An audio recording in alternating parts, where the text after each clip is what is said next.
vamos a darle la bienvenida, como cada jueves, a esta sección que es muy esperada, una de las más vistas de este programa, a nuestro colega Miguel Guerrero.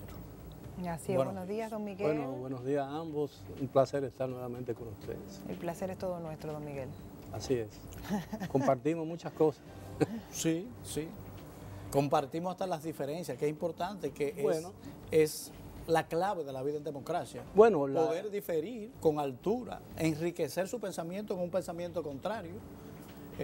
Eso es bueno. Tú estás en lo correcto. Yo pienso que las diferencias son enriquecedoras. Exactamente. Y es lo que conduce realmente a la democracia, cuando no hay diferencia. Y a la verdad, porque como todos somos limitados y no podemos acceder a la verdad total, la verdad se construye con observaciones parciales y Lo que diferentes. pasa es que lamentablemente no tenemos mucha inteligencia emocional para manejar las diferencias. Y ni académica también, la falta de emocional y la académica. ¿Verdad? Bueno, No, cuando la pero gente... tú puedes no estar de acuerdo con alguien y poder expresarlo bien, y la inteligencia emocional es lo que va a determinar, porque si tú no estás preparado académicamente, pero tienes inteligencia emocional, vas a escuchar la otra opinión, Claro, y y vas a te poder controla. formar. Eso es verdad. Bueno, San Agustín decía, guardar silencio por un tiempo y el silencio os enseñará a hablar.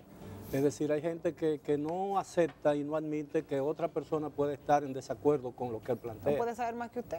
Exactamente. O tener siempre la razón. Yo le tengo mucho miedo a la unanimidad. Por eso la diferencia de criterio es lo más importante. Compartimos eso. Yo creo que eso dinamiza una sociedad y permite encontrar fórmulas de convivencia incluso. Mira, yo leí un libro que se llama Mi vida, que es una especie de autobiografía de Giscard d'Estaing, que fue presidente de Francia. Antes había sido alcalde de la ciudad de París. Él tiene un capítulo muy interesante en su libro que habla de actuación sin crispación. Y él llamaba actuación sin crispación cuando le tocó ir a España por primera vez como jefe del Estado. En la Moncloa y en el Palacio de la Zarzuela, que es la casa del rey, le hicieron una fiesta al presidente de Francia. Y entonces él se asombraba de que ahí estaba Felipe González, que emergía como el próximo líder español. Estaba Santiago, ¿cómo se llamaba? Santiago, el del Partido Comunista. Santiago Carrillo. Estaba la Pasionaria, estaba Fraga. Y estaba todo el arcoíris político español. Un país que apenas estaba naciendo a la democracia, no como Francia, que era la tierra de las luces y todas esas cosas. Entonces él se asombraba y decía que era prácticamente imposible en Francia ver una escena como esa. Cuando yo leí ese capítulo del libro, el que se asombró fui yo, porque yo dije, bueno, aquí todos los días, en la política dominicana se dan escenas de actuación sin crispación. Porque aquí las diferencias políticas no llegan al plano personal. Y entonces por eso hemos avanzado en ese sentido. Hemos avanzado. Por eso se da con tanta frecuencia reuniones en que tú ves personas que en el Congreso y en el discurso político parecen enemigos irreconciliables y que son amigos y que se tienen afecto entre sí. Y así debe ser. Y así debe ser. Por eso es que yo creo que en este país hay virtudes, vamos a llamarlo de esa manera. Y no virtudes Álvarez.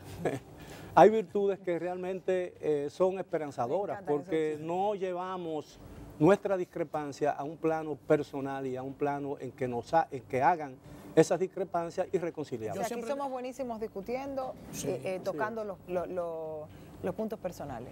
Lo único malo, que yo veo es ingenio, porque yo no renuncio a la pimienta. No, pero con ingenio a veces funciona. Lo que pasa es que buscan herir. A veces cuando tú usas la ironía o el sarcasmo, pero lo utilizas con inteligencia, no con el objetivo de herir, sino de debilitar un argumento, es parte del combate retórico. Pero estoy hablando de irse a lo personal, que son cosas... Hay mucha sensibilidad. Aquí la epidermis política es muy fina, muy delgada. Fina no es, porque fina no muy delgada. Entonces cualquier gente se ofende cuando hay una discusión. Ahora, el defecto mayor que yo veo en la política dominicana es el ruido con que discutimos. Si la gente habla con un tono muy alto. Pero eso es muy típico. Sí, y entonces eso ensordece. Sí, muy típico y cuando la discusión ensordece, entonces no hay posibilidad de llegar a un consenso. Como dicen grandes psicólogos, tenías la razón, pero la perdiste cuando utilizaste otra forma para expresarla. Sí, la forma muy importante. La pierdes la razón. Que a mí me gusta reconocerle al Partido de la Liberación Dominicana, es muy importante. Porque no se trata solo de críticas de defectos, también hay que resaltar las virtudes. que en su liderazgo has mostrado siempre madurez emocional. Sí, Por claro. ejemplo, en estas Son diferencias. pocos los casos que Sí, vemos, la verdad es que son excepciones. Y eso los ha sacado de la norma. Bueno, esta es una manera específica de hablar, es como si fuesen a una misma escuela. Y ahora mismo vamos a poner el ejemplo. Leonel Fernández y Danilo tienen diferencias importantes políticas, pero se sientan en la reunión y conversan. Claro, claro. Y mantienen si se un dicen tres tono. cosas entre ellos. Y que las broncas a lo interno del PLD no pasan de ser una bronca. Pero si no llegan a los vías de hecho, ni en palabras, Y hay que ni en reconocerle acciones. eso. Yo se lo Sí. reconozco porque las organizaciones así deberían comportarse. Claro. No es que no tengan diferencias, pero que las diferencias se mantengan en un plano del debate intelectual. Claro, claro. ¿Tú entiendes? Que no tenga que ser. Mira, Leonel Fernández escribió un artículo muy interesante el lunes, donde yo no estoy de acuerdo con la conclusión de él. Él dice que, la interpretación que le dieron algunos medios de que acusa a Bernardo Vega, por ejemplo, de no tener rigor histórico. yo Eso lo no es leí. una acusación, pero el No, artículo es muy interesante. Muy interesante. Y yo Tanto comenté, el de Bernardo sí, como claro, él resalta lo que él entiende que es una contradicción en un libro de Bernardo Vega, un adendum, donde él dice que Bernardo Vega no pone todos los aspectos que cita solo una versión oral de John Bartolo Martin y no cita la otra. Yo tuiteé, eso es un verbo nuevo que hay en el idioma español, que eso daba oportunidad de un debate enriquecedor, serio, de altura, entre dos de los más grandes intelectuales del momento en la República Dominicana. Y una persona escribió un tweet diciéndole que se alegraba de que yo finalmente le reconociera algo al doctor Leonel Fernández. Yo dije, yo no soy tan estúpido ni como para que mis diferencias políticas, las diferencias que me distancian políticamente del doctor Leonel Fernández, me impidan reconocer sus cualidades como persona y como intelectual.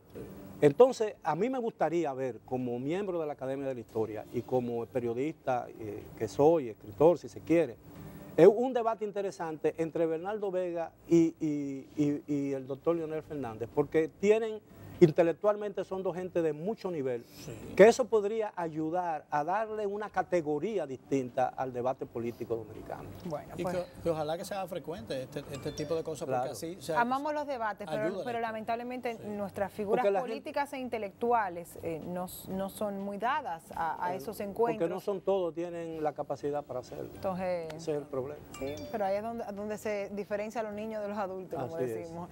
Entonces, bueno, Sí, ¿qué vamos fue? a ese plano. Sí. vamos a este plano, sí, pero ¿y qué fue? No, que yo Que iba a si va a ir por ahí, se va a ir por ahí. Correcto, usted sí, ya. porque esta entrevista tiene algo, a mí me encanta Sí, por eso. sí. Porque a veces planificamos y que hablar de una cosa, pero Tú dices entrevista, ¿tú me estás entrevistando o yo vengo aquí? No, porque esto es un coloquio, así que se llama. sí, es un ¿Coloquio? Excúsame que usé el término. Y no un soliloquio. No, exactamente, es un coloquio. Por eso me gusta, porque A veces nos ustedes se lleva. ponen el chip de soliloquio, pero yo No, me encargo nos de lleva apagar. por ese lugares inexplorados, desconocidos, que siempre son interesantes, pero Pero esto es interesante también, No, yo porque, sé que porque sí. hablamos de una realidad que vive el pueblo dominicano, y es la situación de pobreza. Veíamos un titular que mencionaba que el 40%, justo en el periódico Metro, 42%, pues 2 veces al año no tienen ni qué comer. Y ahí eso es una verdad que nos da fuertemente en la cara, porque cuando tenemos cifras económicas que siempre nos hablan de un aumento en la economía de nuestro país y que también pues nos menciona que 1 millón ha salido de la pobreza y entonces tenemos estos datos, decimos, ¿qué es lo que está pasando? Porque la realidad que vive el pueblo dominicano parece que está alejada de esas cifras que comunica nuestro gobierno. Y óigame, o sea, que no tener nada que comer, o sea, quitando que los otros días no se alimentan bien, ¿eh? O sea, eso es que no tienen nada que comer. O sea, vamos a... y es un mínimo 2 días. Exactamente. O sea, que puede ser más días. Bueno, yo le doy todo tipo de credibilidad a encuestas de esa naturaleza. Cuando tú lees la cifra, América Latina tiene más del 35% de los habitantes en América Latina. Yo quiero englobarlo porque es un mal regional.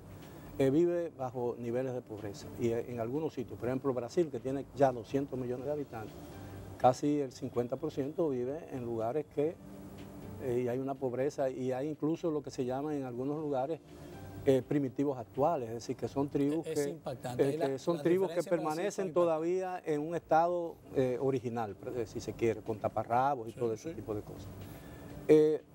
Pero también hay que reconocer, por ejemplo, que en la República Dominicana no hay lo que yo llamo una crisis económica, como hay, por ejemplo, en Venezuela, como hubo en los últimos tiempos de los Fernández Kirchner en Argentina, y como ha ocurrido en diferentes etapas en muchos países de América Latina. Aquí lo que hay esencialmente, a mi modo de ver, y ojalá yo esté equivocado, es una grave crisis social. Es decir, una grave crisis social determinada por el hecho de que hay una mala distribución de las riquezas que se producen en esta sociedad y que hay gente todavía que no ha podido salir de la marginalidad. Es decir, que sus expectativas de vida son muy reducidas.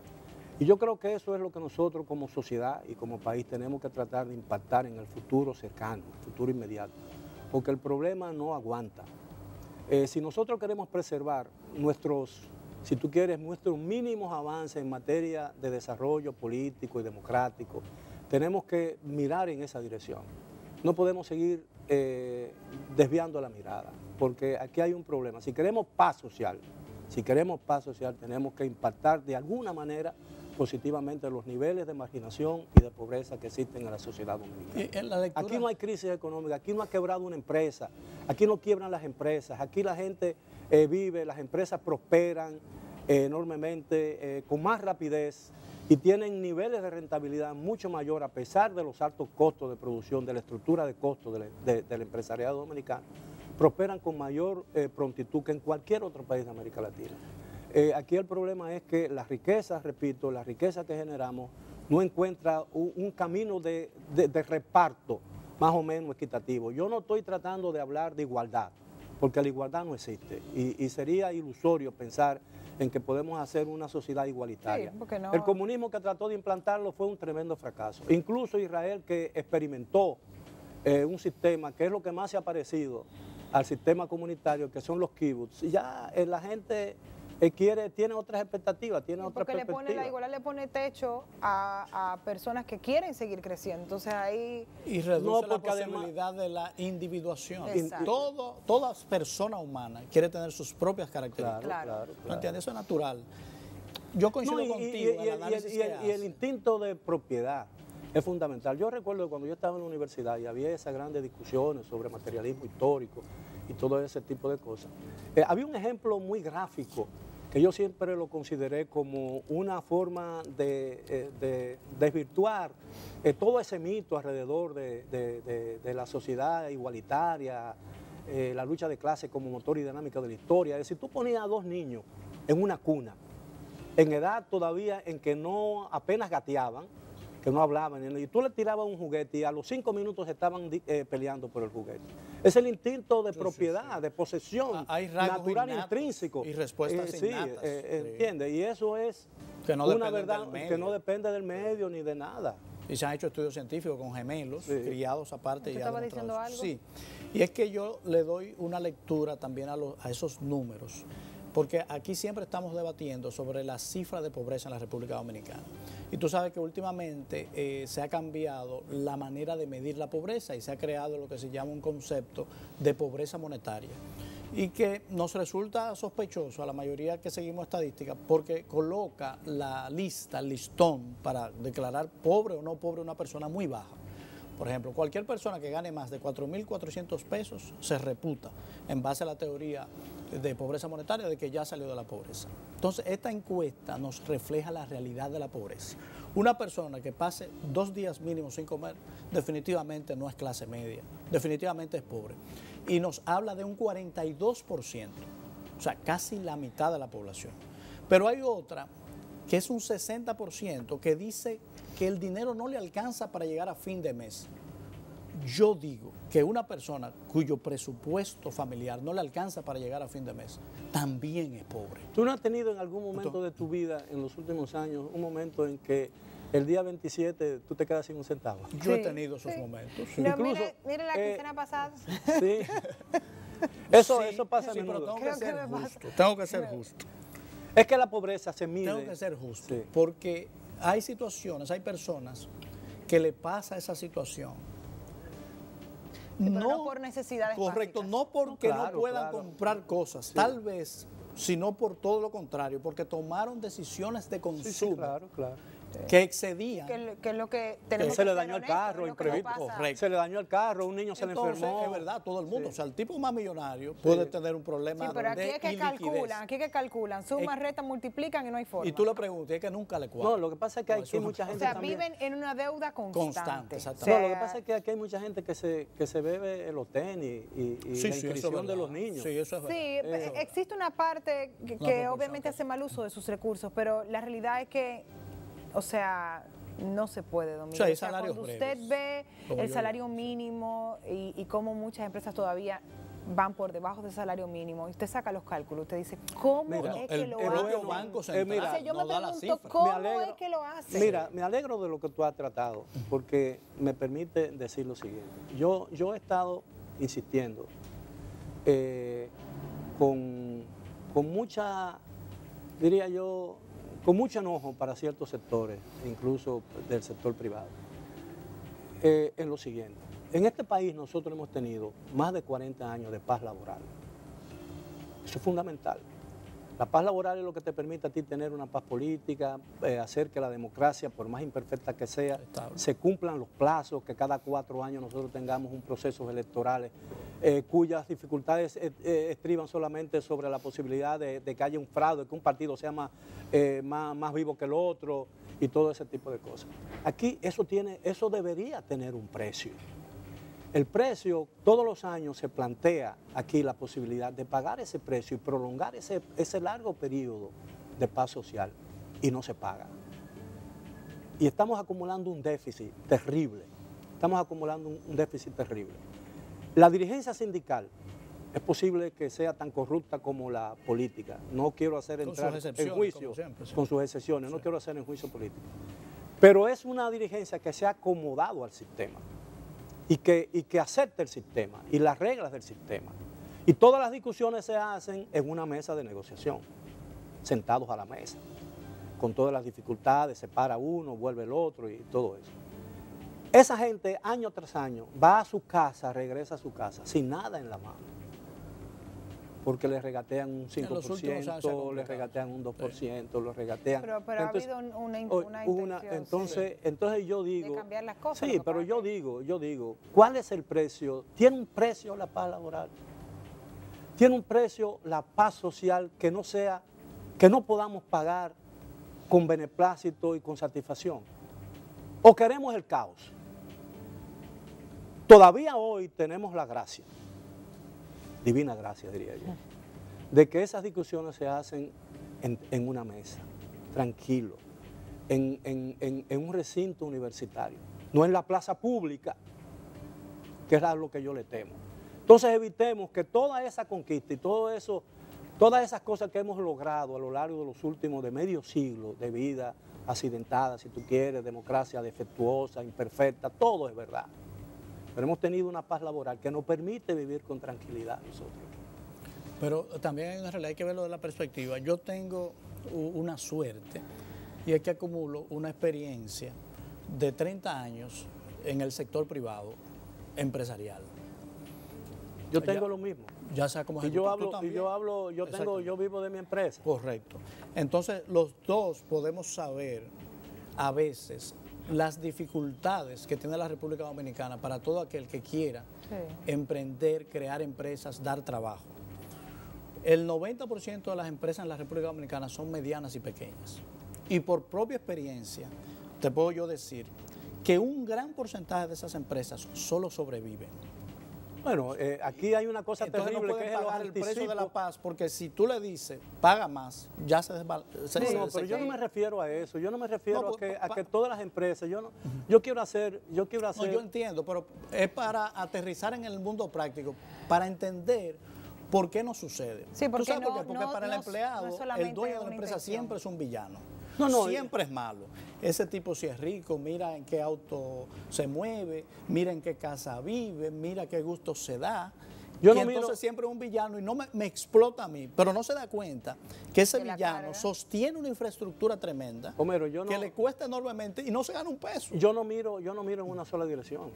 No, yo sé. Yo tengo que admitir, y lo digo, porque yo padezco de Exactamente. la inequidad del sistema tributario dominicano. Y lo que te fuerza. Que no distribuye, que no se paga por, sino si dos todo ni se tres carga, amigos que he todo se tenido carga que me dicen, a ya los no que se han puedo. identificado. Es decir, y eso es muy fácil. Eso yo creo que está comenzando a corregirse, pero no sé hasta cuándo. Sí, Es decir, hay un yo océano.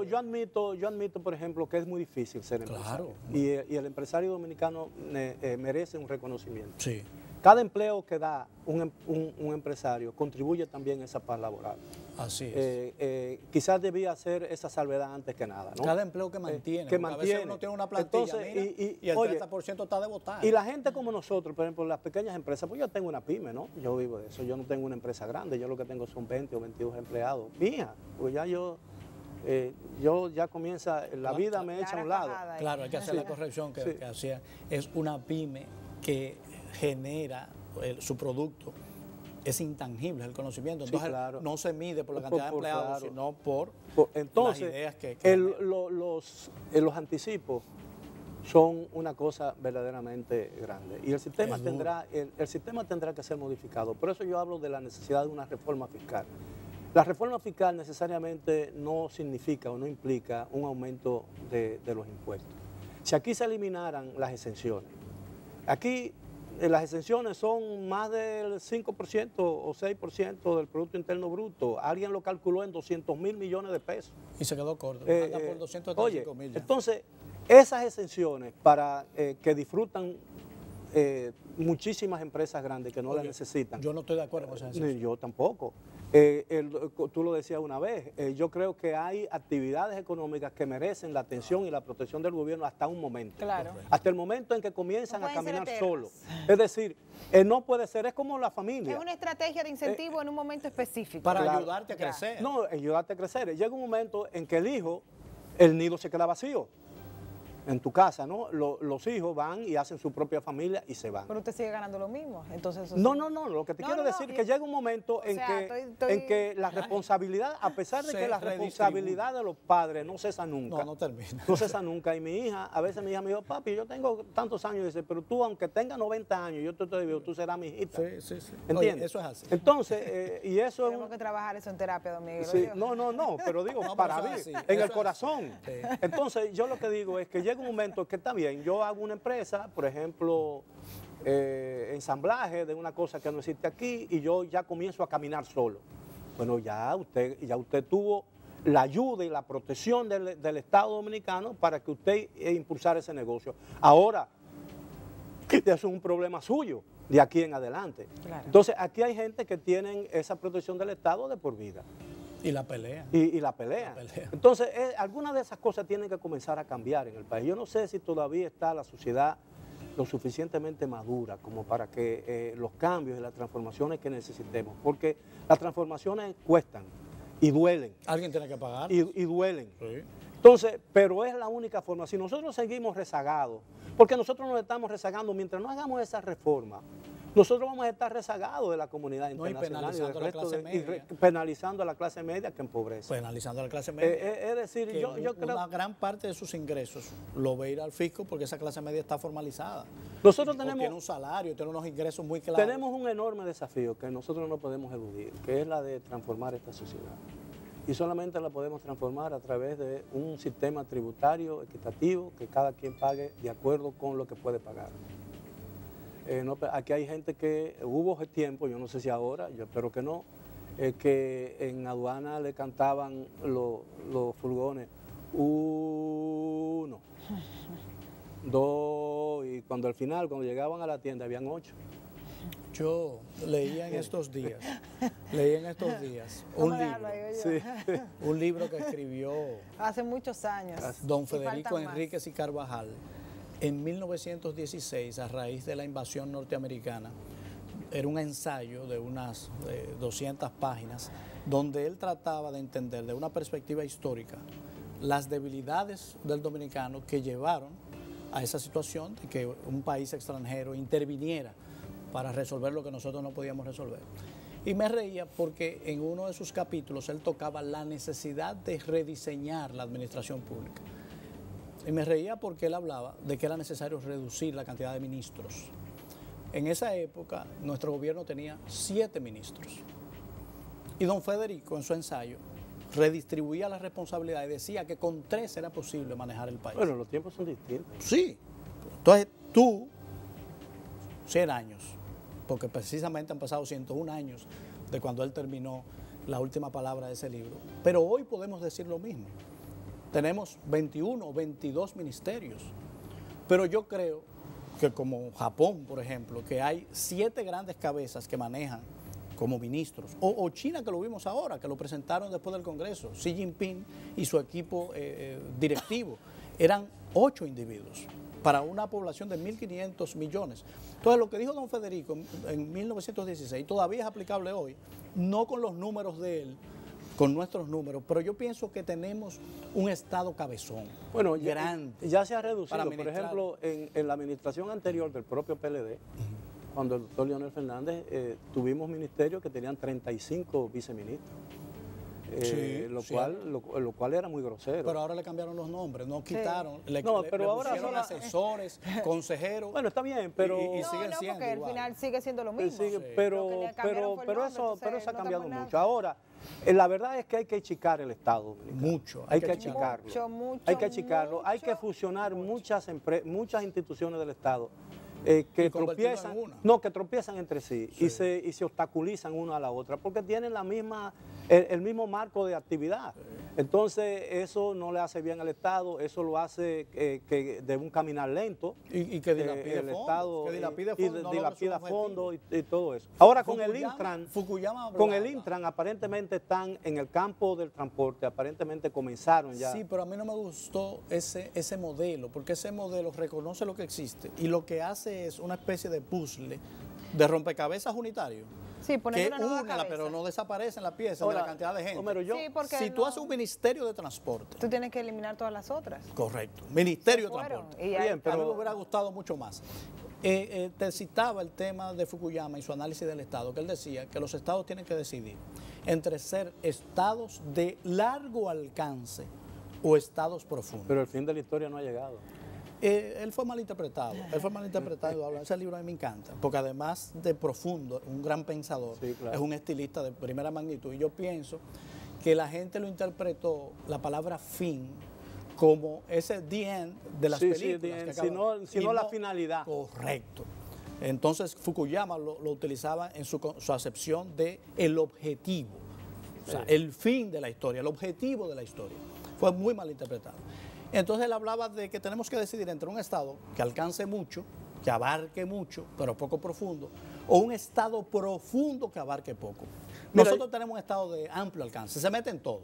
No hay cosa en que el Estado no tenga una dependencia. Exactamente. Entonces yo, si dependiera de mí aportar, yo me decantaría por podar indudablemente la estructura gubernamental, porque se haría más eficiente y hacerla más profunda. Alguien se preguntó en el siglo XVIII, Wilhelm Humboldt, hermano del investigador, ¿cuáles son las responsabilidades de un Estado? Básica, pensemos.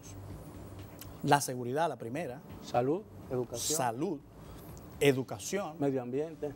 Medioambiental, de cuarta generación. La protección de su frontera. Sí, pero eso puede ser subsidiario, eso sí, claro, es una responsabilidad que las Fuerzas Armadas debieran cumplir, sin mayores. Entonces, tú construyes un Estado y un gobierno, una estructura de gobierno en función de esas responsabilidades. Todo lo otro, ahora, déjaselo al sector privado. Homero, yo estoy de acuerdo contigo. Yo me he hecho mucho esa pregunta. Y si tú haces un examen retrospectivo, por ejemplo, de mis columnas y de lo que yo he escrito, tú verás, te encontrarás con muchos artículos, infinidad de artículos, donde yo hablo de la necesidad de lo que Octavio Paz llamaba el ogro o el oso benefactor. Es decir, el ogro filantrópico. Filantrópico, sí, benefactor. Oye, y hay que reducir el Estado. Pues yo me he hecho esa pregunta y yo creo que esa es una finalidad ulterior. Debemos avanzar tarde o temprano en esa dirección. Ahora, también he reflexionado sobre qué gobierno que llegue, por ejemplo, mañana vamos a poner, en el 2020, llega yo como líder de oposición, he estado con ese discurso. Un ejemplo hipotético, estamos hablando hipotéticamente. Yo he hablado de que hay necesidad de reducir el Estado porque la carga es demasiado grande y entonces no me permite a mí desarrollar los programas de carácter social. Entonces yo comienzo y veo, hago una radiografía de la burocracia estatal. Digo yo, aquí hay 250.000 o 300.000 servidores públicos que no sirven para nada. Ni para ellos. Entonces, ¿qué hago? Lo tiro a la calle. Lo tiro a la calle. Esa pregunta me la han hecho. Oye, no. Porque yo soy muy radical. No, yo sé, pero déjame terminar. Sí. Lo tiro a la calle. Entonces, yo lo que te quiero decir, ese es el dilema. No, pero yo tengo una respuesta. Ese es el dilema. Yo tengo miles de respuestas. Yo tengo una. Yo tengo respuestas. Yo diría, desde mi perspectiva, que no tengo que pagar un precio político.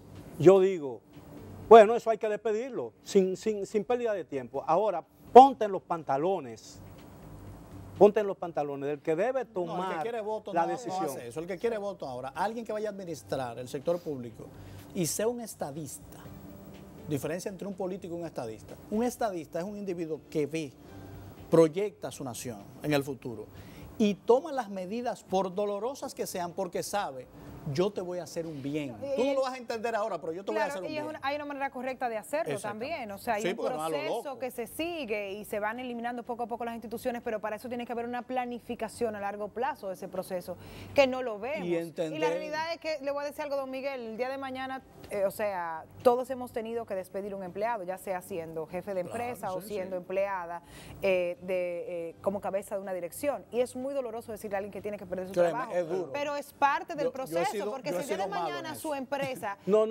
por un equipo de trabajo, se está yendo al piso, usted va a tener que tomar la decisión. Yo haría lo mismo. Yo le he dicho, mira, lamentablemente, yo me he hecho esta pregunta.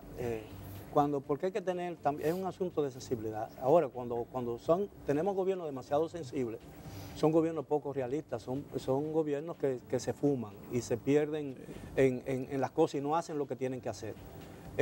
Porque para hacer un buen gobierno, antes que nada, más que un corazón sensible, se necesita tener un tipo con los pies sobre la tierra, es decir, realista. Cuando Stalin